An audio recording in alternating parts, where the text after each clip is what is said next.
Hi everyone, আজ আমি তোমাদের সাথে শেয়ার করব খুবই টেস্টি কম সময়ে একদম ঘরোয়া স্টাইলে তৈরি মাটন কারি বা খাসির মাংসের রেসিপি। চলো দেরি না করে শুরু করি। প্রথমে প্যানে সামান্য তেল দিয়ে দারচিনি, এলাচ, লবঙ্গ, জিরে আর গোলমরিচ ভেজে নেব। এতে যোগ করব কাঁচা লঙ্কা, রসুন আর টমেটো।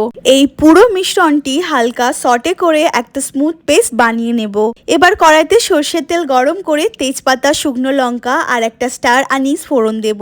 এরপর পেঁয়াজ কুচি দিয়ে লাল লাল করে ভাজবো। আমি মাংসের থেকে একটু চর্বিটাও দিয়ে দিয়েছিলাম। এবার এতে দিয়ে দেব ধুয়ে পরিষ্কার করে রাখা খাসির মাংস, স্বাদ মতন লবণ আর ভালো করে নেড়ে যোগ করব সামান্য জয়ফল গুঁড়ো, ধনে গুঁড়ো, জিরে গুঁড়ো আর কাশ্মীরি রেড চিলি পাউডার আর কষাতে থাকবো।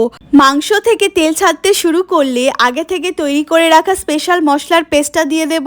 এবার মিশিয়ে নিয়ে পরিমাণ মতন গরম জল দিয়ে দেব যাতে মাংসটা একদম নরম হয়ে যায়। ঝোল ঘন হয়ে এলে উপর থেকে গরম মশলার গুঁড়ো, 1 চামচ ঘি, কাঁচা লঙ্কা আর ধনেপাতা ছড়িয়ে নাবিয়ে নেব।